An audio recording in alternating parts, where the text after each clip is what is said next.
Assalamu alaykum arzuyum. İkinci karar haqlıq tam pişiriq salonidagi barliq xanımlar. Bugun ötürməkçi olan dərsimiz bolsa duxovka kavbe. Bu duxovka kavbe ketirgan materiallar bolsa şu çanıb alğan göçdən, kal göçüdən 20 kilo. Qoy göçü bulsun buludu. Hər kim özünün yaxşı görüşü asasan kal göçü yoki qoy göçü işləsi buldu. Çanıb alğan göçdən 20 kilo kal göçü 500 gram. 100 gram qattiq nonni biz yanchib ugoq qilib, ugoq holat akilib 100 gram ishlatamiz. Qattiq nonniki ugog'i 100 gram. Buni zira talqinidan mana shu kichik qo'shiqda bir qo'shiq ziraning talqini, 1,5 qo'shiq, mush qo'shiqda 1,5 qo'shiq tuz, 1 qo'shiq qarmosh, 1 dona tuxum ve muvaffaq miqdorda yong'oq suti xonimlar, yong'oq suti ketadi. Buni ushshaq chanab tayyor qilamiz. Buni tayyorlash bosqichi esa biz oldin bilan 500 gram go'shtimizning to'piga birdan tuxum chaqib oldik.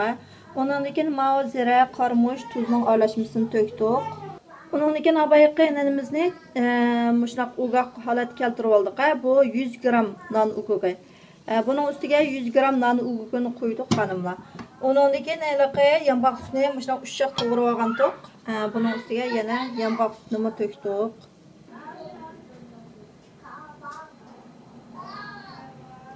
Şimdi biz bu aralashmaning hammasini tashshi aralashtirib qiyma hosil qilib olamiz xonimlar. Mana xonimlar bu aralashmamizni hammasini aralashtirib mush xil holat akib oldik. Endi bu aralashmani elib manadek listimizga solamiz xonimlar. Şunda uzunçaq kelgan listimizga sap pishiramiz. Agarchanda sizning bunday qilsangiz bo'lmasa, mush 6 so'mlik tortning listiga sap naqtab turib pishirsangiz ham bo'ladi xonimlar. Mana qizlar go'shtni hammasini besib turib sovoldik. Mana ham tarafiga tashshi qilib go'shtni sovoldik. Endi buni duxovkani 200 selsiya gradusda qisib, yarım soat pishirib olamiz xonimlar. Mana xonimlar buni duxovkaga soldik xonimlar. Mana xonimlar 200 selsiya gradusda yarım soatdan keyin mushunaq yuzi qizirib pishib chiqadi. Yuzi qizirib chiqqandan keyin biz mana yaltiroq qog'ozimiz bilan buning atroflarini itib, qaytadan duxovkaga solib yarım soat pishiramiz xonimlar. Mana duxovkaga soldik, pishib chiqqandan oldin ko'raylik. Mana qizlar, bizniki bu kavbimiz pishib chiqdi. Endi buni kesib, taqsim olgan holatini ko'raylik.